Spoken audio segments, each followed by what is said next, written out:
Hello everyone, this is Ritu and welcome to study more knowledge. तो आज हम करने वाले हैं हमारा चैप्टर 5। 4 चैप्टर्स हम ऑलरेडी कर चुके हैं और उससे रिलेटेड प्रीवियस ईयर क्वेश्चंस को भी कर चुके हैं। हमने सबसे पहले सैर की थी सौर मंडल की, उसके बाद पृथ्वी का स्ट्रक्चर समझा था कि पृथ्वी पर क्या क्या है, मतलब किस तरह का पृथ्वी का स्ट्रक्चर है और किस तरह से पृथ्वी का जो है मेजरमेंट हम करते हैं। पृथ्वी पर किसी स्थान की लोकेशन पता करने के लिए हम क्या करते हैं, तो ये सभी चीज़ें हम हमारे प्रीवियस 4 चैप्टर्स में कंप्लीट कर चुके हैं। आज जो हम चैप्टर पढ़ने वाले हैं उसमें हम पढ़ेंगे कि पृथ्वी पर क्या क्या पाया जाता है। पृथ्वी का स्ट्रक्चर समझ लिया, पृथ्वी के बारे में जान लिया, लेकिन अभी और काफ़ी कुछ चीज़ें जाननी बाकी हैं। तो इस वीडियो में हम और चीज़ें समझेंगे कि पृथ्वी की जो सरफेस है उस पर क्या क्या चीज़ें मिलती हैं। तो इसी से रिलेटेड है हमारा आज का chapter, major domains of the Earth, पृथ्वी के प्रमुख परिमंडल। तो चलिए शुरू करते हैं हमारी आज की क्लास। तो इस चैप्टर में क्या क्या डिस्कस करेंगे, सबसे पहले इंट्रोडक्शन देखेंगे, उसके बाद देखेंगे लिथोस्फीयर, हाइड्रोस्फीयर, एटमॉस्फेयर, फिर इन तीनों से मिलाकर बनता है बायोस्फीयर, जहाँ की आपको जीवन देखने को मिलता है, फिर उसके बारे में जानेंगे। तो टाइटल भले ही इंग्लिश में हो लेकिन क्लास हमारी बाइलिंगुअल रहने वाली है, हिंदी और इंग्लिश में क्लास रहेगी। तो चलिए बढ़ते हैं आगे। तो कैमरा थोड़ी देर के लिए मुझे ऑफ करना पड़ेगा, कर देती हूँ। तो अगर बात की जाए पृथ्वी की, तो हमारी जो पृथ्वी है, हमारा जो प्लेनेट है, वो जीवन का समर्थन करता है। मतलब पृथ्वी ही एक ऐसा ग्रह है जिस पर जीवन संभव है। और ऐसा क्यों संभव है? क्योंकि पृथ्वी पर जीवन जीने के लिए जो आवश्यक दशाएं हैं, जैसे भूमि है, ज़मीन है, जल है पीने के लिए या फिर हमारी ज़रूरतों के लिए, इसके अलावा वायु है सांस लेने के लिए। तो कुछ ऐसी चीज़ें पृथ्वी पर मिलती हैं ये, जिनकी वजह से इस पर लाइफ पॉसिबल हो पाई है। अब हम बात करेंगे पृथ्वी की सरफेस की, पृथ्वी की सतह की। तो जो पृथ्वी की सतह है उसमें आता है हमारा पर्यावरण। जो आसपास हम चीज़ें देखते हैं उसमें पर्यावरण शामिल है, और पर्यावरण 3 मुख्य घटकों से मिलकर बनता है जो कि आपस में मिलकर रहते हैं। मतलब कि हम कह सकते हैं एक जगह पर तीनों चीज़ें मिलती हैं और एक दूसरे से वो क्रिया भी करते हैं। इसमें हमारे जो पहला है वो होता है लिथोस्फीयर। लिथोस्फीयर हम कहते हैं स्थल मंडल को, और ये हमारी पृथ्वी का सबसे ऊपर का भाग होता है। आपने देखा होगा जो पृथ्वी है उसका जो हमारा ऊपर की लेयर होती है, ऊपर की जो लेयर है ये, इसको ही हम कहते हैं, इसी से मिलकर बनता है हमारा स्थल मंडल। ये पृथ्वी का ठोस भाग होता है ऊपर की। अभी हम आगे भी पृथ्वी की लेयर्स के बारे में पढ़ेंगे, लेकिन अभी हम पृथ्वी की सिर्फ ऊपरी सतह की बात कर रहे हैं। तो ऊपरी सतह जो होती है वो होती है हमारी स्थल मंडल। इसके बाद आता है आपका एटमॉस्फेयर यानी वायुमंडल। वायुमंडल क्या होता है? जो पृथ्वी में जो गैसें पाई जाती हैं आपके एनवायरनमेंट में और जो पृथ्वी को घेरती हैं उसको ही हम कहते हैं वायुमंडल। तो वायुमंडल भी काफ़ी सारी गैसों से मिलकर बना है। तो वायुमंडल हो गया। वायुमंडल के अलावा एक होता है हाइड्रोस्फीयर, जलमंडल। जलमंडल में आप देखेंगे जो पार्ट हमारा पृथ्वी का पानी से कवर है उसको हम कहते हैं जलमंडल। तो ये तीनों जो घटक हैं ये जब मिलते हैं, जिस जगह पर मिलते हैं वो जगह कहलाती है हमारी जैवमंडल या बायोस्फीयर। इन तीनों घटकों से मिलकर बनता है बायोस्फीयर, और ये वो जगह होती है जहाँ की लाइफ पॉसिबल होती है। अगर मान लो इनमें से एक चीज़ ना हो, मान लो स्थलमंडल ना हो, सिर्फ वायु हो और जल हो, तो क्या लाइफ पॉसिबल है? तो लाइफ पॉसिबल नहीं है। अगर हवा को हटा दिया जाए, जैसे हम ऑक्सीजन में सांस लेते हैं, ऑक्सीजन ज़रूरी है हमारे सांस लेने के लिए, जीने के लिए। अगर हमने वायुमंडल को भी हटा दिया तो तब भी हम जी नहीं पाएंगे, तब भी लाइफ पॉसिबल नहीं होगी। और जल तो सबसे महत्वपूर्ण है। अगर ये भी नहीं होगा, मतलब तीनों में से अगर एक को हटा देंगे तो तब भी लाइफ पॉसिबल नहीं होगी। इसका मतलब ये है कि ये तीनों आपस में मिलते हैं और परस्पर क्रिया भी करते हैं। इसी वजह से यहाँ पर लाइफ पॉसिबल हो पाती है, पृथ्वी पर लाइफ पॉसिबल हो पाती है। तो यहाँ पर आप देख सकते हैं इन तीनों को। आपने देखा होगा जो अर्थ का सरफेस है जहाँ पर आप रहते हैं, जनरली आपके घर होंगे, तो वहाँ पर ये ज़मीन वाला जो हिस्सा है इसको बोला जाता है लिथोस्फीयर या फिर स्थलमंडल। और दूसरा भाग जो हमारा है वो है हाइड्रोस्फीयर, जो वाटर वाला पार्ट होता है। जो ये वाटर वाला पार्ट है ये हमारा कहलाता है हाइड्रोस्फीयर। और तीसरा पार्ट है हमारा एटमॉस्फेयर, जो कि आप देखते होंगे अब ये दोनों जगह हैं, यहाँ पर कहीं पर भी ये दोनों जगह हैं, तो यहाँ पर एटमॉस्फेयर अपने आप ही रहेगा, एग्जिस्ट करेगा। मतलब ऐसा नहीं है कि अगर ये दोनों चीज़ें हैं तो हवा नहीं होगी, हवा तो हर जगह होती है पृथ्वी पर, आपने देखा ही है।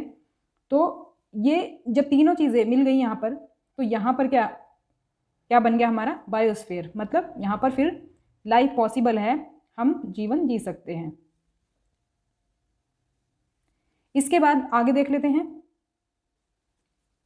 देखो मैंने बताया था पृथ्वी की जो ऊपरी परत होती है भूपर्पटी, इसकी चट्टानें और मिट्टी की पतली परत जो है इसमें शामिल होती हैं लिथोस्फीयर में। तो हम लिथोस्फीयर के बारे में पढ़ेंगे सबसे पहले। तो इन चीज़ों से मिलकर ये बना होता है, एक तो भूपर्पटी से और मिट्टी की जो पतली परत होती है। और ऐसा नहीं है कि ये मिट्टी ऐसे ही होती है, इसमें पोषक तत्व मिलते हैं, आपको पोषक तत्व मिलते हैं जो कि जीवों को बनाए रखते हैं।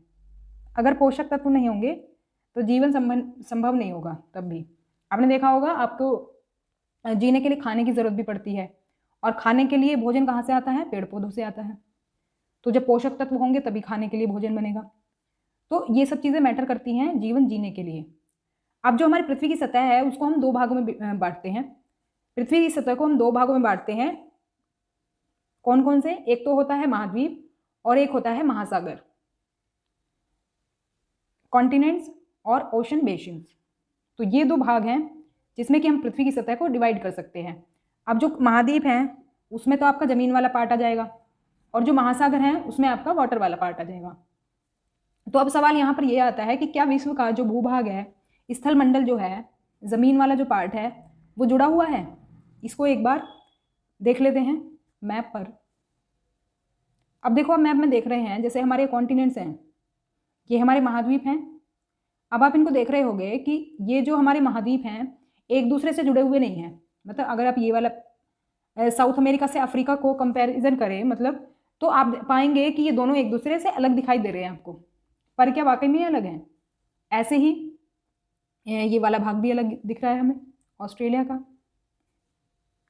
तो क्या वाकई में अलग है? तो ये अलग नहीं है। वो कैसे? एक और डायग्राम के थ्रू समझ लेते हैं इसको। अब देखो, ये वाला डायग्राम अगर आप देखें तो ये वाला ज़मीन वाला पार्ट है साइड से, और ये वाला ज़मीन वाला पार्ट है। अब जब अगर इसे आप ऊपर से देखेंगे तो यहाँ पर पानी आपको दिखेगा। पानी दिखेगा तो आपको ये वाला पार्ट अलग दिखेगा और ये वाला पार्ट अलग दिखेगा। लेकिन रियलिटी क्या है? रियलिटी ये है कि ये जो पानी है इसके नीचे भी तो कुछ होगा। आप समुद्र में या फिर नदी में खड़े होते हैं तो किसी पर तो टिके होते हैं आपके पैर, तो ज़मीन पर ही टिके होते हैं। तो वो ऊपर से तो हमें ऐसा दिखाई देगा, लेकिन नीचे से वो ज़मीन से जुड़ा रहता है पार्ट। इसीलिए इसका उत्तर जो होगा वो होगा कि जो हमारे भूभाग है या फिर स्थलमंडल है वो जुड़ा हुआ है। और अभी एक चीज़ और देख लेते हैं, समुद्र तल की अवधारणा देख लेते हैं, कंसेप्ट ऑफ सी लेवल।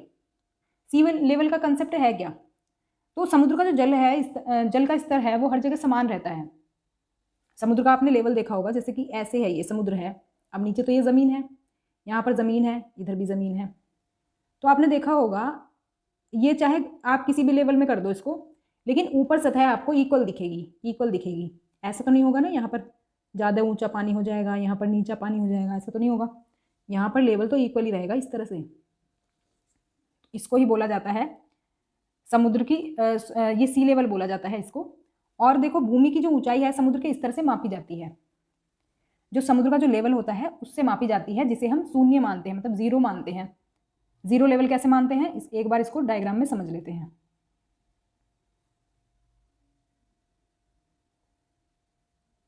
देखो, आप इस डायग्राम में अगर देखें, ये वाला डायग्राम देखें अगर आप, तो देखो ये तो है ज़मीन वाला पार्ट और ये है पानी वाला पार्ट।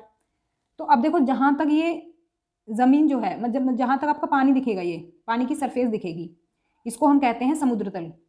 अब जो समुद्र तल है हमारा, यहाँ हम इसे मानते हैं ज़ीरो, इसे हम मानते हैं शून्य। अब मान लो अगर हमें किसी चोटी की लंबाई अगर देखनी है तो ये हम यहाँ से नापेंगे, यहाँ से नापेंगे सी लेवल से। तो इस तरह से हम इसको नाप के देखते हैं। तो ज़ीरो लेवल से हम नापते हैं किसी की भी लंबाई, या तो किसी चोटी की या फिर किसी और जगह की। अगर हमें लंबाई नापनी होती है तो समुद्र लेवल से हम नापते हैं। आगे और देख लेते हैं। अब देखो इसके बाद बात आती है जो सबसे ऊंची चोटी है वो है माउंट एवरेस्ट, वो सभी को पता है। तो इसको हम कहते हैं कि ये समुद्र तल से 8,849 मीटर ऊपर है। मान लो ये सी लेवल है, जैसे कि हमने देखा था ये सी लेवल है अगर, तो यहाँ से अगर हम नापेंगे तो ये इसकी ऊंचाई होगी हमारी इतनी। ये पहले 8,848 थी, अब ये 1 सेंटीमीटर बढ़ गया इसमें, तो ये 8,849 हो गई है। मैं अपडेट कर दिया है मैंने इनको। तो ये इतनी ऊंचाई होगी और ये हम नापेंगे समुद्र लेवल से, जो हमने ज़ीरो लेवल देखा था वहाँ से हम नापेंगे। अब देखो इसके बाद एक और फैक्ट है, प्रशांत महासागर में मरियाना ट्रेंच में 11,022 मीटर की सबसे बड़ी गहराई दर्ज की गई है। तो आपको पता ही है मरियाना ट्रेंच का आपने नाम सुना होगा। मरियाना ट्रेंच पैसिफिक ओशन में मिलती है और ये सबसे गहरी जगह है, मतलब वो कह सकते हैं हम ग्रेटेस्ट डेप्थ है, ये सबसे गहरा पॉइंट यही है, इससे गहरी जगह कोई है नहीं। तो इसको भी हम ज़ीरो लेवल से ही नापते हैं। इसको देख लेते हैं। तो मरियाना ट्रेंच को जो हम नापते हैं इसको भी हम समुद्र के लेवल से ही नापते हैं। जैसे कि आप यहाँ से देख सकते हैं ज़ीरो लेवल से यहाँ से नापते हैं हम। तो ये यहाँ आप देख सकते हैं, तो यहाँ तक नीचे तक जाता है ये। तो ये डीपेस्ट पॉइंट यहाँ पर बनता है इसका, मरियाना ट्रेंच का यहाँ पर बनता है। तो समुद्र लेवल से ही हम ऊपर की भी जो है ऊंचाई नापते हैं और नीचे की गहराई नापेंगे वो भी समुद्र के लेवल से ही नापेंगे। तो आई होप कि समझ आ गया होगा। ये यहाँ पर भी मरियाना ट्रेंच का आप डायग्राम देख सकते हैं। और ये है माउंट एवरेस्ट। माउंट एवरेस्ट की ऊंचाई सी लेवल से यहाँ से नापी जाएगी इस तरह से। आगे बढ़ते हैं। अब देखो बात करेंगे महाद्वीप की। हम क्योंकि लिथोस्फीयर पढ़ रहे हैं, स्थल मंडल पढ़ रहे हैं, तो स्थल मंडल का एक महत्वपूर्ण पार्ट है महाद्वीप, क्योंकि महाद्वीपों पर ही देश जो है अवस्थित हैं। हमारा जो प्यारा भारत है वो भी एक महाद्वीप के अंदर ही है।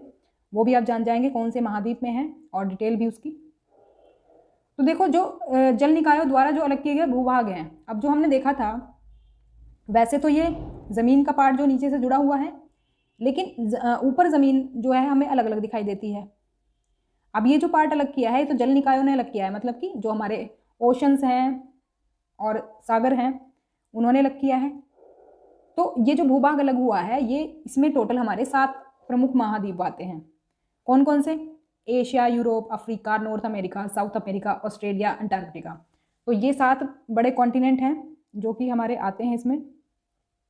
और जो सबसे ज़्यादा पार्ट है ज़मीन का वो नदर्न हेमिस्फीयर में आता है, मतलब दक्षिणी गोलार्ध में, सॉरी उत्तरी गोलार्ध में आता है। तो मैंने गोलार्ध आपको बताया ही था, जैसे पृथ्वी है, पृथ्वी को हम 20 इक्वेटर से काटते हैं। जैसे इक्वेटर जो है पृथ्वी को 2 भागों में बांटती है। अगर आपने ये नहीं देखा तो सेकंड चैप्टर आप पढ़ लेना, उसमें समझ आ जाएगा। तो ये नदर्न हेमिस्फीयर हो गया, तो इसमें ही हमारा सबसे ज़्यादा स्थल वाला पार्ट आपको मिलेगा। तो स्टेटमेंट में पूछा जा सकता है कि कौन से भाग में स्थल वाला पार्ट ज़्यादा मिलता है। तो देख सकते हैं आप, ये है हमारी इक्वेटर, 0 डिग्री इक्वेटर। तो अगर हम भूभाग वाला पार्ट देखें, स्थल वाला भाग देखें, तो देखो कितना सारा भाग है इसमें नदर्न हेमिस्फीयर में। और सदर्न हेमिस्फीयर में बस इतना सही है, अफ्रीका आ रहा है, साउथ अमेरिका आ रहा है, एशिया का थोड़ा सा पार्ट आ रहा है ये, और ओशनिया कंट्रीज़ आ रही है। तो ये पार्ट हो जाता है हमारा इसका महाद्वीपों का। आगे बढ़ते हैं। तो अब बारी बारी से हम इन कंटिनेंट्स को देखेंगे कि कौन से महाद्वीप जो है कहाँ पर है और किस तरह से मतलब ये अलग होता है दूसरे महाद्वीपों से। सबसे पहले देखेंगे एशिया महाद्वीप को। एशिया महाद्वीप जो है इसी का पार्ट है हमारा प्यारा भारत। तो ये विश्व का सबसे बड़ा महाद्वीप है और ये पृथ्वी के कुल भूमि क्षेत्र का लगभग 1/3 भाग कवर करता है। इसीलिए सबसे बड़ा महाद्वीप ये कहा जाता है, क्योंकि ये 1/3 मतलब 1/3 भाग जो है टोटल लैंड का वो कवर करता है। इसके अलावा ये महाद्वीप पूर्वी गोलार्ध में स्थित है। गोलार्ध भी मैंने बताए थे, ये बीच से प्राइम मेरिडियन से ये डिवाइड हो जाता है ईस्टर्न हेमिस्फीयर और वेस्टर्न हेमिस्फीयर में। इस वाले हेमिस्फीयर में ये अवस्थित है एशिया महाद्वीप, और कर्क रेखा भी इसी महाद्वीप से होकर गुजरती है। देख लेते हैं, डायग्राम में देख लेते हैं जब अच्छे समझ में आएगा। कर्क रेखा कुछ यहाँ से गुजरती है, इसमें से आपको पता ही है इंडिया के बीचों बीच से ये गुजरती है, तो यहाँ से कर्क रेखा गुजरेगी। इसके अलावा पश्चिमी यूराल पर्वत द्वारा एशिया यूरोप से अलग होता है। इसको देख लेते हैं। तो देखो ये यहाँ तक एशिया की बाउंड्री है, एशिया, और इधर यूरोप शुरू हो जाता है। तो यहाँ पर आपको मिलेगा यूराल पर्वत, जो कि एक तरह से बाउंड्री भी बनाता है और एशिया और यूरोप को दोनों को अलग अलग भी करता है। फिर है यूरोप और एशिया के संयुक्त भूभाग को यूरेशिया, यूरोप प्लस एशिया कहा जाता है। तो यूरोप और एशिया का जो कंबाइंड भाग है उसको यूरेशिया कहा जाता है। वही जो पार्ट जो यूराल पर्वत के बीच में आता है वही वाला यूरेशिया कहलाता है। इसके बाद बात करेंगे यूरोप की। यूरोप का पार्ट देखें आप। यूरोप देखो यहाँ से शुरू हुआ था, इसमें इसको पहले वर्ल्ड मैप में देख लेते हैं। देखो वर्ल्ड मैप में यहाँ पर दिखेगा आपको यूरोप, क्लीन कर देते हैं इसको। एशिया था ये वाला पार्ट, हमने अलग भी करके देख लिया इसको, और अब यूरोप है ये वाला पार्ट, इसको हमने अलग से बना दिया यहाँ पर, ये रहा अलग से, तो थोड़ा सा जूम कर दिया है। यूरोप जो है एशिया से बहुत छोटा है और ये एशिया के पश्चिम में स्थित है, क्योंकि इधर पूरब में एशिया है और इधर यूरोप है। आर्कटिक वृत्त इससे होकर गुजरता है। आर्कटिक वृत्त जो हमने पढ़ा था वो प्रीवियस चैप्टर्स अगर पढ़ेंगे तो उसमें आप समझ पाएंगे कौन सा होता है आर्कटिक सर्कल या फिर आर्कटिक वृत्त। तो कुछ यहाँ से वो गुजरता है आर्कटिक वृत्त, जो ध्रुव के पास होता है, उत्तरी ध्रुव के पास होगा, तो यहाँ से कुछ गुजरेगा ये, और 3 तरफ जल निकायों से बंधा है, मतलब वाटर बॉडीज से घिरा हुआ है ये यूरोप महाद्वीप, इधर से भी, साइड से भी और इधर से भी, तो 3 तरफ से ये वाटर बॉडीज से घिरा हुआ है। इसके बाद बात करेंगे अफ्रीका कॉन्टिनेंट की, अफ्रीका महाद्वीप की। तो देखो ये काफ़ी महत्वपूर्ण है। अफ्रीका जो है एशिया के बाद दूसरा सबसे बड़ा महाद्वीप है। देख लेते हैं, तो ये है यहाँ पर अफ्रीका महाद्वीप। इसको अगर वर्ल्ड मैप पे देखें हम तो ये कुछ यहाँ पर है, यहाँ पर पड़ेगा ये।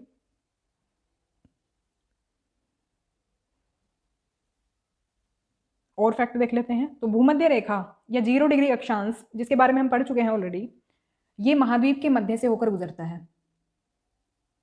तो लगभग यहाँ बीच से ये भूमध्य रेखा गुजरती है इसके, और अफ्रीका का एक बड़ा भाग उत्तरी गोलार्ध में स्थित है।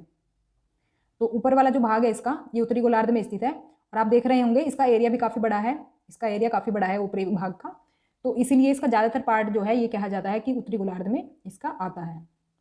यह एक ऐसा महाद्वीप है, मतलब एकमात्र ऐसा महाद्वीप है ये, जिससे होकर कर्क रेखा, भूमध्य रेखा और मकर रेखा गुजरती है।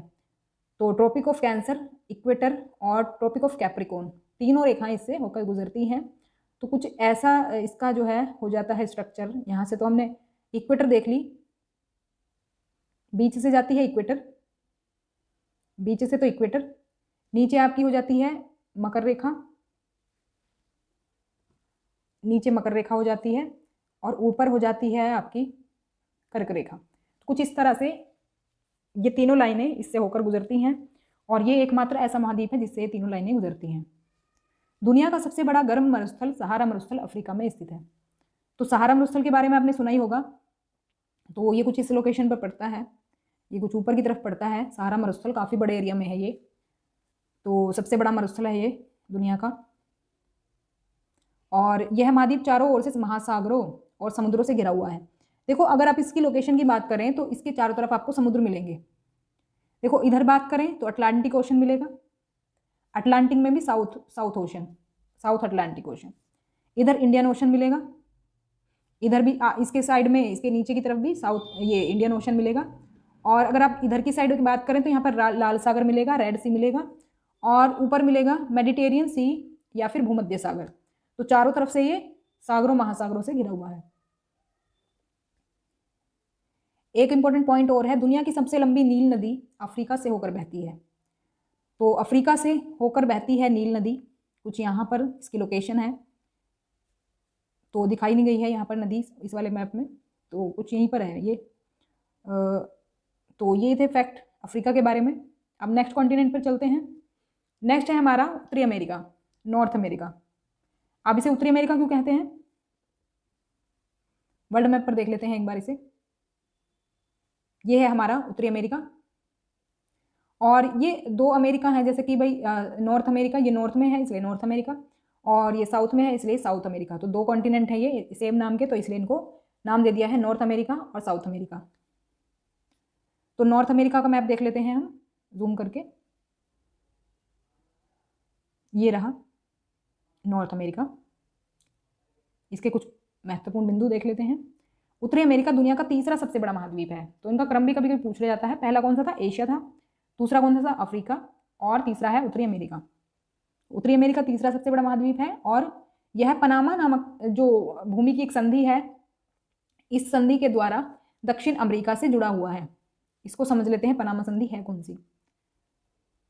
तो देखो आप देख रहे होंगे मैप में, यहाँ पर ये दोनों जुड़े हुए हैं। यहाँ पर अगर आप देखें तो ये दोनों महाद्वीप जुड़े हुए हैं एक दूसरे से, तो इसी को कहते हैं हम पनामा जल संधि। पनामा संधि है ये, जल संधि नहीं है, ये स्थल संधि है। तो देख लेते हैं इस संधि के बारे में।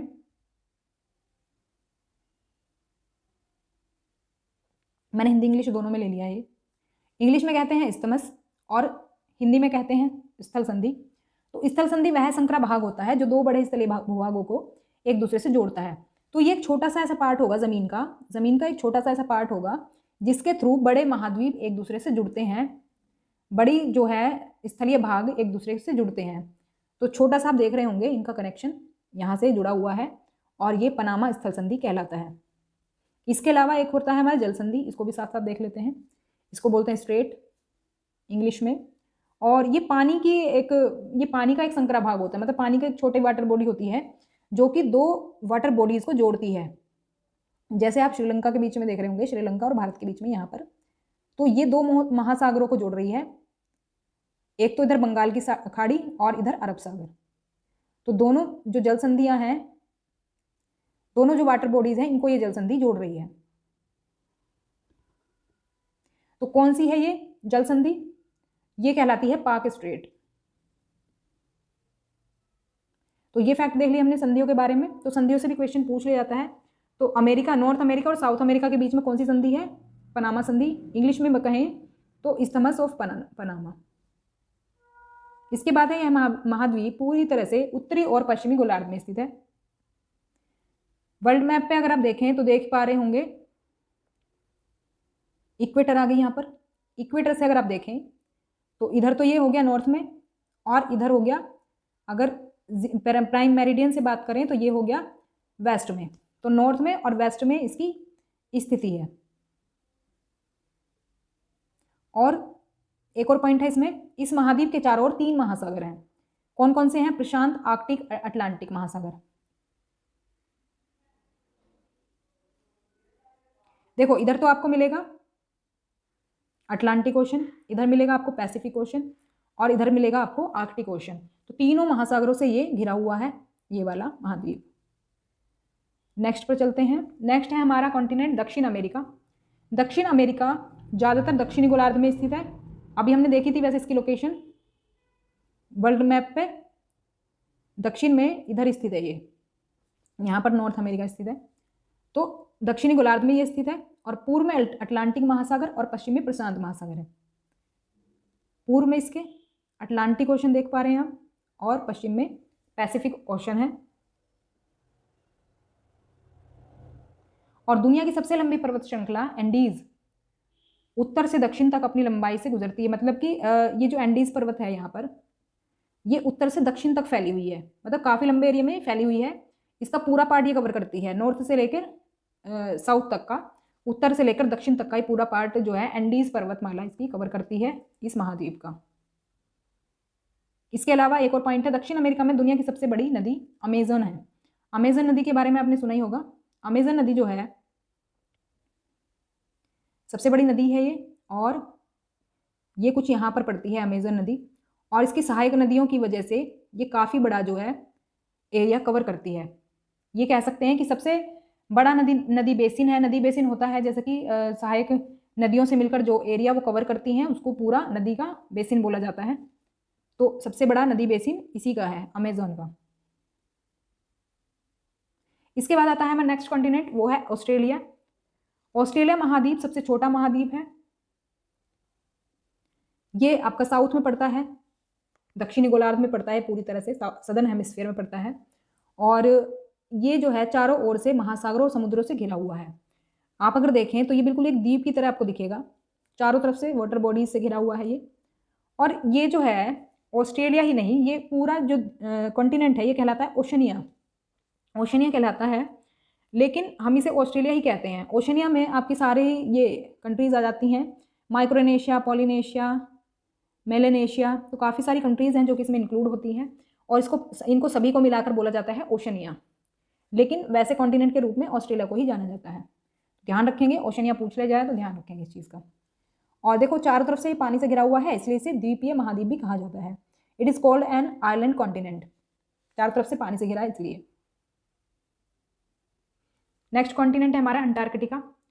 अंटार्कटिका पूरी तरह से दक्षिणी गोलार्ध में स्थित है और एक विशाल महाद्वीप है। ये काफ़ी बड़ा महाद्वीप है और दक्षिणी गोलार्ध में है, सदर्न हेमिस्फीयर में है। ये रहा हमारा।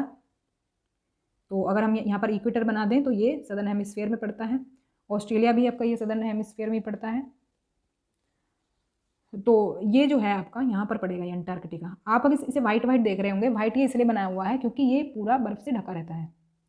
पूरा महाद्वीप ये बर्फ़ से ढका रहता है और यहाँ पर जीवन संभव नहीं है, मतलब यहाँ पर कोई रहता नहीं है। यहाँ पर सिर्फ रिसर्च स्टेशन बनाए जाते हैं और सभी देशों के यहाँ पर रिसर्च स्टेशन हैं रिसर्च करने के लिए। और भारत के भी कुछ रिसर्च स्टेशन हैं यहाँ पर, अभी जानेंगे। तो दक्षिणी ध्रुव लगभग इस महाद्वीप के मध्य में स्थित है। देखो इसका अगर हम दूसरा डायग्राम देखें तो ये कुछ इस तरह का दिखेगा आपको। देखो ये तो आपको वर्ल्ड मैप पे दिख रहा है, लेकिन आप अगर इसे ग्लोब पर देखेंगे, जो देखो ग्लोब हमारा बिल्कुल गोल बनाया हुआ है हमने, तो यहाँ पर तो देखो नॉर्थ पोल दिखेगा, यहाँ पर साउथ पोल दिखेगा। ये साउथ पोल वाला जो हिस्सा है ये बिल्कुल गोल हो जाता है नीचे से, अगर आप देखें तो नीचे से कुछ इस तरह का दिखेगा, ये कॉन्टिनेंट कुछ इस तरह का दिखेगा। नीचे वाला जो पार्ट अगर हम देखें तो ये वाला पार्ट कुछ इस तरह का स्ट्रक्चर दिखेगा, ऐसा ये दिखेगा ये वाला कॉन्टिनेंट।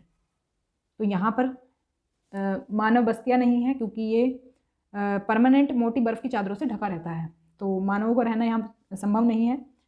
तो यहाँ पर जो है अनुसंधान केंद्र बनाए गए हैं, रिसर्च स्टेशन बनाए जाते हैं क्योंकि यहाँ पर शोध किए जाते हैं। अब रिसर्च सेंटर का आपको नाम याद रखना है। तो अभी जो करंट में जो रिसर्च स्टेशन है भारत के वो हैं मैत्री और भारती। जो आपकी एनसीईआरटी बुक है उसमें सिर्फ मैत्री और दक्षिण गंगोत्री दिया हुआ है, लेकिन अगर अपडेटेड बात करें तो भारती भी इसमें इंक्लूड है। और अब जो लेटेस्ट हैं बस मैत्री और भारती ही बचे हैं। दक्षिण गंगोत्री पहला शोध केंद्र था और पुराना भी है ये बर्फ़ से मतलब डूब चुका है, बर्फ़ में ढक चुका है पूरी तरह से, तो इसलिए अब ये नहीं है, अब ये एग्जिस्ट नहीं करता है दक्षिण गंगोत्री। तो मैत्री और भारती अभी लेटेस्ट हैं। अब देखो हमने लिथोस्फीयर के बारे में पढ़ लिया, स्थलमंडल के बारे में पढ़ लिया, पृथ्वी का जो हमारा ज़मीन वाला पार्ट था उसका हमने देख लिया है सब कुछ। इसके अलावा अब हम देखेंगे जलमंडल, हाइड्रोस्फीयर, जो वाटर बॉडीज़ हैं, पानी वाला जो पार्ट है उसको हम देखेंगे। अब आपने सुना ही होगा जो हमारी पृथ्वी है वो नीला ग्रह कहलाती है, ब्लू प्लैनेट कहलाती है। और उसका एक कारण है, जब हम ऊपर से स्पेस से पृथ्वी को देखते हैं, जब हम पृथ्वी को स्पेस से देखते हैं तो वो हमें मतलब पानी जो है काफ़ी सारा हिस्सा पानी से ढका हुआ है पृथ्वी का, 71% जब कवर है तो पृथ्वी आसमान से कैसी दिखाई देती है, नीले कलर की दिखाई देती है। तो इसी वजह से ये नीला ग्रह कहलाती है। और नीली क्यों दिखती है? क्योंकि पानी से कवर है और दूर से देखने पर ये नीली दिखती है, इसीलिए इसको नीला ग्रह कहा जाता है। अब अगर पानी के पूरे परसेंटेज की बात करें तो किस रूप में पानी हमें मिलता है तो वो हम देख लेते हैं। पृथ्वी का 97% से अधिक जो पानी है वो महासागरों में पाया जाता है। तो अब सोच सकते हैं आप महासागरों में कितना पानी मिलता है, क्योंकि 71% पार्ट तो है हमारा कवर वो पानी से ही है। और ये मानव उपयोग के लिए बिल्कुल खारा है। देखो पानी है तो बहुत, लेकिन फिर भी वो यूज़ के लायक नहीं है, वो है बहुत खारा होता है, मतलब उसमें बहुत ज़्यादा नमक की मात्रा मिलती है। इसके अलावा शेष पानी का जो बड़ा हिस्सा है वो बर्फ़ की चादरों और हिम नदियों के रूप में या ज़मीन के नीचे हमें मिलता है। या तो आपको ग्लेशियर्स के रूप में वो मिलेगा, ग्लेशियर्स आपने सुना ही है, ग्लेशियर्स होते हैं बर्फ़ के बड़े बड़े पहाड़, और बर्फ़ की चादरों के रूप में वो मिलेगा, तो मतलब जमा हुआ है, वो जमे हुए रूप में मिलेगा। और एक होता है आपका भूमिगत जल, जो ज़मीन के नीचे होता है। जो भूमिगत जल होता है वही हमारे यूज़ के लिए होता है, वही पीने योग्य भी होता है। तो वही है जो कि हम डेली यूज़ में मतलब डेली यूज़ में लेते हैं पानी प्रयोग में, वही होता है हमारा भूमिगत जल, जो ज़मीन के अंदर मिलता है।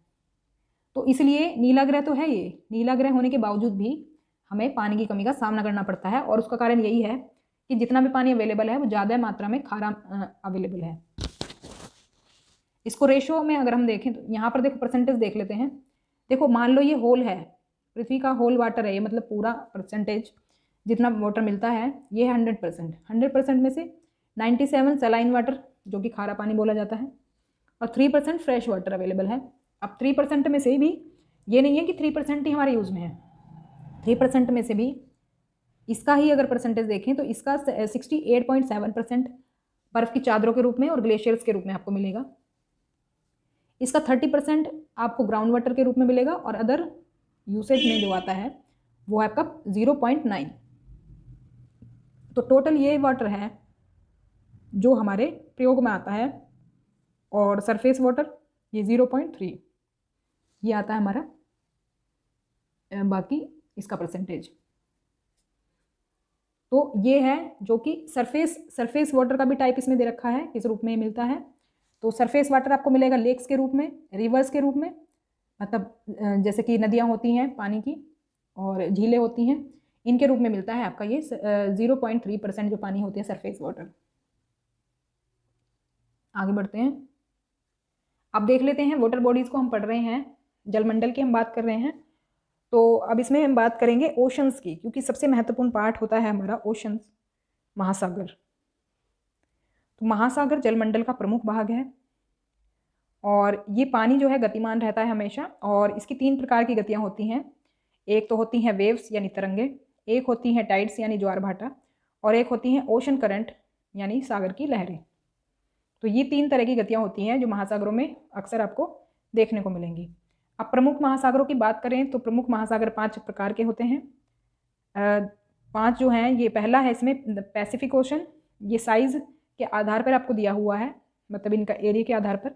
सबसे बड़ा है आपका प्रशांत महासागर पैसिफिक ओशन, फिर है अटलांटिक ओशन अटलांटिक महासागर, फिर है इंडियन ओशन हिंद महासागर, फिर है सदर्न ओशन दक्षिणी महासागर, फिर है आर्कटिक ओशन आर्कटिक महासागर। तो ये 5 महासागर हैं, इनको बारी बारी से देख लेते हैं।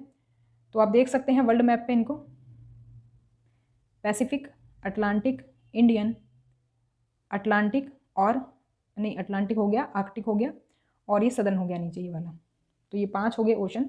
अब इनको बारी बारी से देख लेते हैं। तो वर्ल्ड मैप पे देख लिया आपने अच्छे से, अब इनको हम इन्हीं को देखेंगे अलग अलग। प्रशांत महासागर, तो प्रशांत महासागर जो है सबसे बड़ा महासागर है, और पृथ्वी के 1/3 भाग में फैला हुआ है, मतलब सबसे बड़ा एरिया ये कवर करता है वाटर बॉडीज़ का।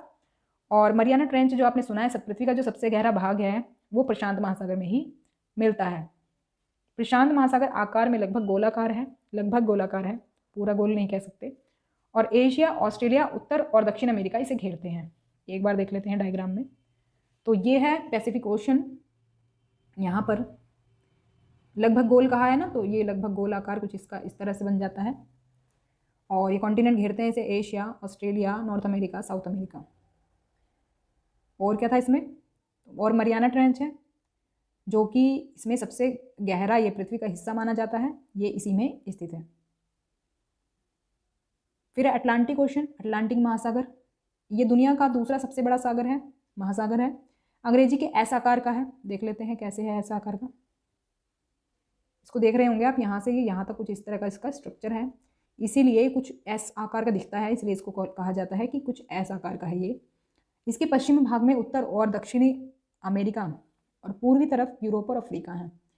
देखो पश्चिम भाग में तो ये है इसके नॉर्थ अमेरिका, साउथ अमेरिका, और जो पूर्वी भाग है इसका एक ये हो गया यूरोप, और ये हो गया अफ्रीका। तो 4 कॉन्टिनेंट हैं जो कि पास में मिलते हैं इसके। दूसरा पॉइंट है इसका महत्वपूर्ण, इसकी जो तटरेखा है अत्यधिक दंतुरित है। दंतुरित से मतलब तटरेखा जो है वो कटी फटी है, ये कह सकते हैं। तटरेखा कुछ इस तरह की है, दंतुरित। तो इस दंतुरित रेखा का एक फ़ायदा होता है, दंतुरित तटरेखा होने का एक फ़ायदा होता है कि जो हमारे पोताश्रय होते हैं, जहाज वगैरह जो होते हैं, उनके लिए ये बहुत लाभदायक होती है, क्योंकि यहाँ पर जो है पत्तनों के लिए, मतलब यहाँ पर बंदरगाह बनाए जा सकते हैं, माल उतारने और चढ़ाने के लिए ये आदर्श स्थिति हो जाती है। तो इसीलिए यहाँ पर आपको पोताश्रय और पत्तन काफ़ी मिलेंगे देखने के लिए, और लाइन से आपको जहाज वगैरह भी दिखेंगे। और वाणिज्य की दृष्टि से यह सबसे व्यस्त महासागर है। और क्यों ना हो, क्योंकि एक तो ये आदर्श है पोताश्रय और पत्तनों के लिए, दूसरा काफ़ी मतलब कई सारे कॉन्टिनेंट के लिए यहीं से होकर जाते हैं। आप देख ही रहे होंगे कई सारे कॉन्टिनेंट हैं जो किससे जुड़े हुए हैं, इसलिए ये सबसे ज़्यादा व्यस्त महासागर कहा जाता है। फिर है हिंद महासागर। हिंद महासागर एकमात्र ऐसा महासागर है जिसका नाम किसी देश यानी भारत के नाम पर रखा गया है। तो भारत के नाम पर रखा गया है इसका नाम हिंद महासागर। क्यों रखा गया है देख सकते हैं आप। तो जो सबसे बड़ा एरिया जो कवर होता है वो भारत का ही होता है, इससे काफ़ी सारा पार्ट घिरा हुआ है इंडियन ओशन का, भारत का। तो ये जो है कुछ यहाँ पर मिलेगा आपको इंडियन ओशन इस एरिया में। तो कुछ एम की आकृति भी बनती है इसकी, और हम कह सकते हैं त्रिभुजाकार भी है थोड़ा सा शेप इसकी, एम शेप भी बोलते हैं कहीं कहीं, कुछ ट्राइंगल भी बोल देते हैं कुछ इस तरह से। उत्तर में ये एशिया से और पश्चिम में अफ्रीका से और पूर्व में ऑस्ट्रेलिया से घिरा है। देखो इधर पश्चिम में तो अफ्रीका है, नॉर्थ में इसके इंडिया है, और इधर आपका हो जाता है ऑस्ट्रेलिया। इंडिया कहें या फिर एशिया महाद्वीप कहें। तो ये है स्ट्रक्चर हिंद महासागर का। आगे बढ़ते हैं। फिर है दक्षिणी महासागर। दक्षिणी महासागर जो है अंटार्कटिका महाद्वीप को घेरता है और उत्तर की ओर 60 डिग्री दक्षिण अक्षांश तक फैला हुआ है। देखो जैसे हमने अंटार्कटिका महाद्वीप देखा था उस तरह से आप देख सकते हैं इसे। अंटार्कटिका जो महाद्वीप है ये बिल्कुल साउथ पोल जो है इसके बीचों बीच है। ये साउथ पोल है ना, यहाँ पर जो साउथ पोल हम सीधे जो ग्लोब पर ये नॉर्थ में हो गया, ये साउथ पोल हो गया। तो ये वाला अगर हम इसको गोल सरफेस को थोड़ा उल्टा करके देखें तो कुछ इस तरह का स्ट्रक्चर बनेगा, और इसके चारों ओर मिलेगा आपको सदर्न ओशन, मतलब दक्षिणी महासागर। तो अंटार्कटिका जो महाद्वीप है इसको कवर किया हुआ है ये दक्षिणी महासागर ने। तो कुछ इस तरह का आप देख सकते हैं दक्षिणी महासागर, और ये उत्तर की ओर 60 डिग्री दक्षिण अक्षांश तक फैला हुआ है। वही जो डिग्री में मैंने आपको अक्षांश रेखाओं का कैलकुलेशन बताई थी उसी हिसाब से आप देख सकते हैं। जो हमारी यहाँ तक लाइन बनती होगी वो 60 डिग्री वाली, वहाँ तक ये फैला हुआ है। उसके बाद देखते हैं आर्कटिक महासागर। अब जैसे अटलांटिक ओशन के आसपास तो मिलता है दक्षिणी महासागर, उसी तरह से आर्कटिक महासागर है नॉर्थ में। अगर हम इसको ग्लोब पर देखें तो देखो ये अंटार्कटिक जो दक्षिणी महासागर है वो हमारे इधर पड़ता है, लेकिन जो हमारा आर्कटिक ओशन है वो हमारा नॉर्थ में यहाँ पर पड़ेगा, ऊपर की तरफ पड़ेगा, नॉर्थ पोल की तरफ पड़ेगा। इसका स्ट्रक्चर यहाँ पर देख सकते हैं आप। ऊपर वाला गोल वाला भाग अगर हम निकाल लें, ये नॉर्थ पोल वाला बिंदु है, और ये वाला सर्कल वाला भाग अगर हम देखें तो यहाँ पर पूरे में ये आता है, ये आर्कटिक ओशन देख सकते हैं आप। तो ये आर्कटिक ओशन पड़ता है ऊपर की तरफ। इसको देखो वर्ल्ड मैप पे आपको दिखाती हूँ तो अच्छे से कवर हो जाएगा। हाँ ये जो है ये वाला भाग आप देख सकते हैं, ये जो ऊपर वाला भाग है ये है आर्कटिक ओशन, यहाँ पर पड़ता है, जो कि हम गोल सरफेस पे देख रहे हैं। ये ऊपर वाला जो एरिया है ये हमने गोल किया हुआ है, तो वहाँ पर हम देख रहे हैं। तो आई होप आपको समझ में आ गया होगा अभी। तो इसके बारे में और चीज़ें देख लेते हैं। आर्कटिक महासागर आर्कटिक वृत्त के भीतर स्थित है और उत्तरी ध्रुव को घेरता है। ये हम देख चुके हैं, ये उत्तरी ध्रुव को घेर रहा है, उत्तरी ध्रुव को घेर रहा है ये, और आर्कटिक वृत्त यहाँ पर पड़ता है, इसके अंदर ही ये अवेलेबल है। और यह बेरिंग जलडमरूमध्य नामक उथले पानी के एक संकीर्ण खंड द्वारा प्रशांत महासागर से जुड़ा है। यह उत्तरी अमेरिका और यूरेशिया के उत्तरी तटों से घिरा है। देखो ये चीज़ देख लेते हैं। बेरिंग जल संधि आगे हम देखते हैं। ये तो देखो आर्कटिक ओशन वाला भाग हो गया, ये है ना आर्कटिक ओशन वाला भाग अभी जो हम देख रहे थे। तो अगर आप आर्कटिक ओशन से नीचे देखें तो इधर तो पड़ता है आपका, इधर तो पड़ता है ये उत्तरी अमेरिका, इधर पड़ेगा आपका ये एशिया वाला भाग। तो ये जो दोनों भाग हैं इनके बीच में एक संकरा जल का रास्ता आपको मिलेगा, पतला सा एक रास्ता मिलेगा जल का, इसको हम बोलते हैं बेरिंग जल संधि। तो बेरिंग जल संधि से ये क्या है, ये वाले ओशन से जुड़ता है।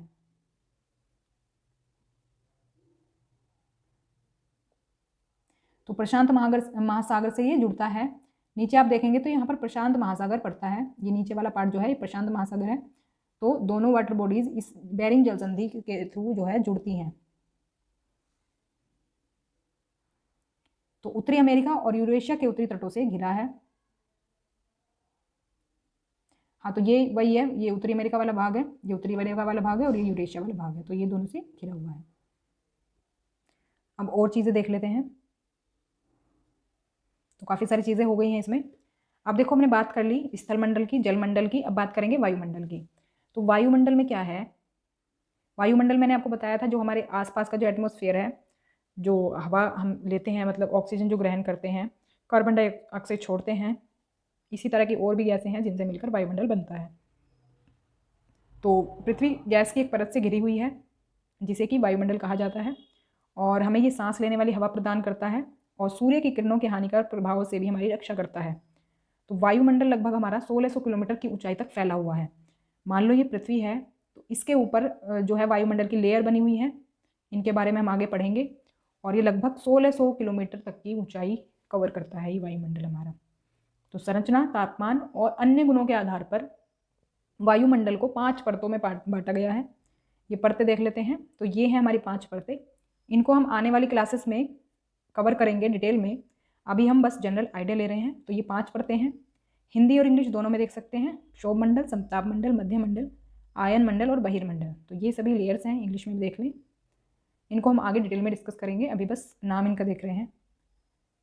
तो वायुमंडल जो है मुख्य रूप से नाइट्रोजन और ऑक्सीजन से बना है। मतलब मुख्य रूप से कहने का मतलब है ज़्यादा जो परसेंटेज है वो वायुमंडल में नाइट्रोजन और ऑक्सीजन गैसों का आपको मिलेगा। तो 90% जो हवा है वो स्वच्छ है और इन्हीं से मिलकर बनती है। अगर आयतन के अनुसार बात करें, वो बाय वॉल्यूम बात करें, तो नाइट्रोजन का आपको मिलता है 78% वायुमंडल में, और ऑक्सीजन का 21%, और अन्य गैसें जैसे कि कार्बन डाइऑक्साइड होगी, ऑर्गन हो गई, या फिर और अन्य गैसें हो गई, इन सबको अगर मिलाकर देखें तो ये 1% गैसें होती हैं।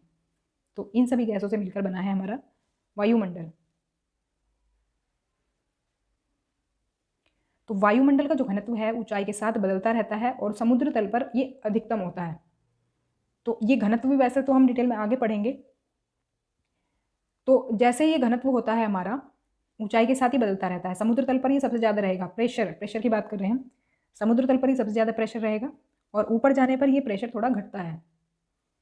तो घटता है तो उससे उसका क्या परिणाम होता है, जैसे कि पर्वत पर हम चढ़ते हैं, पर्वत पर हम जैसे जैसे चढ़ेंगे तो सांस लेने में प्रॉब्लम आने लगती है। आपने देखा होगा जो पर्वतारोही होते हैं, जो पर्वतों पे जाते हैं, वो अपने साथ ऑक्सीजन का सिलेंडर कैरी करते हैं, सिलेंडर लेकर जाते हैं सांस लेने के लिए, जिससे कि उनको दिक्कत ना आए सांस लेने में। तो जैसे जैसे ऊंचाई पर जाते हैं लो प्रेशर होता जाता है और हमें सांस लेने में भी प्रॉब्लम आती है। तो हम ऊपर जाते हैं तो तापमान भी कम हो जाता है, और वायुमंडल पृथ्वी पर दबाव डालता है और ये जगह जगह बदलता रहता है। तो प्रेशर जो है वायुमंडल का, एटमॉस्फेयर का, वो बदलता रहता है। कुछ जगह पर आपको ये उच्च दबाव मिलेगा और कुछ में कम दबाव मिलेगा। तो वायु जो है उच्च दाब से निम्न दाब की ओर चलती है, मतलब जहाँ पर हाई प्रेशर रहेगा वहाँ से लो प्रेशर की तरफ ये हवा चलती है। हाई प्रेशर होता है हमारा जहाँ पर से हमारी हवा मूव करेगी, और लो प्रेशर की तरफ ये चलेगी। तो ये जो हवा चलती है हमारी गतिशील, जो ये हमारी वायु होती है, इसको हम हवा कहते हैं या फिर विंड कहते हैं। सबके बारे में आगे हम डिटेल में पढ़ेंगे, अभी बस थोड़ी सी चीज़ें पढ़ लेते हैं। अब देखो इसके बाद आता है हमारा बायोस्फीयर, जैव मंडल या फिर जीव मंडल। तो तीनों जो ये घटक हैं पृथ्वी के, इन तीनों से मिलकर ये तीनों जहाँ पर मिलते हैं वहाँ पर होता है हमारा जैव मंडल या फिर जीव मंडल। ये भूमि, जल और वायु के बीच का एक संपर्क क्षेत्र है, संपर्क का एक संकीर्ण क्षेत्र है, और इसी वजह से यहाँ पर जीवन मौजूद होता है। जीवों की कई प्रजातियाँ, चाहे वो छोटे जीव हों, चाहे बड़े जीव हों, या फिर स्तनधारी हों, मैमल्स हों, मतलब छोटे जीव से लेकर बड़े जीव तक के जो जीवों की प्रजातियाँ हैं वो काफ़ी आपको मिलेंगी यहाँ पर, और भिन्न भिन्न प्रजातियाँ मिलेगी। मनुष्य समेत सभी जीवित जीव जीवित रहने के लिए एक दूसरे से जीव मंडल से जुड़े हुए हैं। मतलब जो हम मानव हैं और जो अदर अदर जो जीव हैं, अदर जो ऑर्गेनिज्म हैं, वो एक दूसरे से जुड़े हुए हैं। ऐसा नहीं है कि कोई अकेला जीव अगर रहेगा तो वो एग्जिस्ट कर जाएगा, वो जो है अकेला ही जी जाएगा। सभी को एक दूसरे की ज़रूरत पड़ती है जीवन जीने के लिए। तो जीवमंडल जो है उसको हम 2 भागों में बांट सकते हैं। एक तो होता है हमारा पादप जगत, एक होता है हमारा जंतु जगत, मतलब प्लांट किंगडम और एनिमल किंगडम। तो पृथ्वी के जो तीनों परिमंडल हैं वही स्थलमंडल, जलमंडल और वायुमंडल, जब एक दूसरे के साथ ये परस्पर क्रिया करते हैं तो ये किसी न किसी तरह से एक दूसरे को प्रभावित करते हैं। अब अगर हम एग्जाम्पल समझें तो जैसे देखो भाई, हमें लकड़ी की जो ज़रूरत है उसे पूरा करने के लिए क्या करना पड़ता है, वनों की कटाई करनी पड़ती है, या फिर कृषि के लिए हमें भूमि साफ करनी पड़ती है, ज़मीन साफ करनी पड़ती है, तभी तो कृषि करेंगे, खेती करेंगे। तो कई सारी चीज़ें हैं जो कि हमें करनी पड़ती हैं। ऐसे ही भूकंप जैसी प्राकृतिक आपदाओं के कारण पृथ्वी की सतह बदल जाती है। प्राकृतिक आपदाएं आती हैं, जैसे वो पानी के कारण भी आ सकती हैं, भूकंप के कारण आ सकती हैं। जैसे कि भूमि जलमग्न हो गई थी अंडमान निकोबार में। अंडमान निकोबार में जब सुनामी आई थी तो वहाँ पर कुछ हिस्से पानी में डूब गए थे। तो ये जो तीनों परिमंडल हैं, स्थल, जल और वायु, ये एक दूसरे को प्रभावित करते रहते हैं, परस्पर क्रिया करते रहते हैं कुछ ना कुछ। ऐसे ही झीलों और नदियों में अगर हम गंदा पानी, मतलब गंदे पदार्थ जो है उसमें डाल दें, प्रदूषण फैलाएं, तो ये क्या होता है, पानी को मानव उपयोग के लिए हम अनुपयुक्त बना देते हैं। मतलब ये सूट नहीं करता है मानव को, मानव के यूज़ के लायक नहीं रह जाता है। और ये जो जल है ये दूसरे जीवों को भी नुकसान पहुंचा सकता है। तो इस तरह से क्या होता है, ये जल, वायु और जो स्थल है, भूमि है, ये काफ़ी इंपॉर्टेंट रोल प्ले करते हैं। और इनमें से एक में भी अगर कुछ गड़बड़ हो जाती है तो ये जीवों को प्रभावित करती है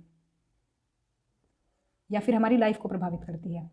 इसके अलावा एक और एग्जांपल देख सकते हैं आप, जैसे कि उद्योग जो है या फिर ताप विद्युत संयंत्र हैं आपके, थर्मल पावर प्लांट जो है, इनके या फिर वाहनों से निकलने वाला धुआं हो, तो ये क्या करता है, ये वायु प्रदूषण करता है, एयर पोल्यूशन फैलाता है ये। तो जो वायु प्रदूषण होता है उसमें ही एक गैस मिलती है आपकी, कार्बन डाइऑक्साइड। कार्बन डाइऑक्साइड क्या है, वैसे एनवायरनमेंट में ये होनी भी चाहिए, ऐसा भी नहीं है कि ये एनवायरनमेंट में नहीं हो, एनवायरनमेंट में होनी भी चाहिए, लेकिन अगर इसकी मात्रा थोड़ी सी भी बढ़ जाती है तो ये क्या करती है, ये टेम्परेचर बढ़ाती है, हमारे एटमॉस्फेयर का ये टेम्परेचर बढ़ाती है, जो कि हानिकारक होती है। और इसे ही हम कहते हैं भूमंडलीय तापन या फिर ग्लोबल वार्मिंग। वो जो आप कहते हैं ना ग्लोबल वार्मिंग हो रही है, वो होती है कार्बन डाइऑक्साइड की मात्रा की बढ़ने की वजह से। तो कार्बन डाइऑक्साइड वैसे तो एनवायरनमेंट में होनी भी ज़रूरी है, लेकिन एक लिमिट तक होनी ज़रूरी है। उस लिमिट से अगर बढ़ती है तो भूमंडलीय तापन बढ़ता है, ग्लोबल वार्मिंग बढ़ती है। तो इसी वजह से ज़रूरत है कि पर्यावरण के जो तीनों क्षेत्र हैं इनके बीच एक अंतर संबंध हो, मतलब कि एक लिमिट से इनका यूसेज हो। ऐसा ना हो किसी एक चीज़ को हम ज़्यादा यूज़ कर रहे हैं या फिर ज़्यादा उसको नुकसान पहुंचा रहे हैं, तो इससे तीनों चीज़ें ही इफेक्ट होंगी हमारी, इससे लाइफ इफेक्ट होगी। वायु में कोई प्रॉब्लम होगी, वायु में कोई अशुद्धि हो जाएगी, या फिर जल में कोई अशुद्धि होगी, या फिर भूमि में उपजाऊ नहीं होगी, उसमें कुछ दिक्कत आ जाएगी, भूमि बंजर हो जाएगी। तो क्या होगा, ये सभी प्रभावित करेंगे हमारी लाइफ को। तो ये था हमारा चैप्टर। इसमें अब कुछ इंपॉर्टेंट फैक्ट्स बचे हैं, इनको कर लेते हैं। जैसे कि न्यूजीलैंड के एडमंड हिलेरी और भारत के तेंजिंग नोर्गे शेरपा, ये डेट दी हुई है 29 मई 1953 को, पृथ्वी के सबसे ऊंचे शिखर माउंट एवरेस्ट पर चढ़ने वाले पहले व्यक्ति थे। तो सबसे पहले अगर कोई माउंट एवरेस्ट पर चढ़ा था, वो चढ़े थे ये 2 लोग, भारत के थे ये और न्यूजीलैंड के थे एडमंड हिलेरी। तो ये लोग सबसे पहले माउंट एवरेस्ट पर चढ़े थे। इसके अलावा जापान की जुंगो ताबेई विश्व की पहली महिला थी जिसने 16 मई 1975 को एवरेस्ट पर कदम रखा। अगर महिला की बात करें तो ये जापान की पहली महिला थी जिन्होंने एवरेस्ट पर कदम रखा। इसके बाद अगर भारत की बात करें तो भारत की पहली महिला थी बछेंद्री पाल, जिन्होंने 23 मई 1984 को एवरेस्ट पर पहला कदम रखा।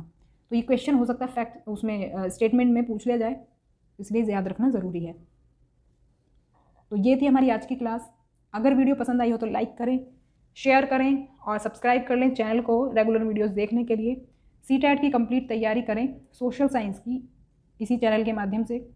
इस चैप्टर के बाद अब मैं इसके प्रीवियस क्वेश्चंस कराऊंगी नेक्स्ट वीडियो में।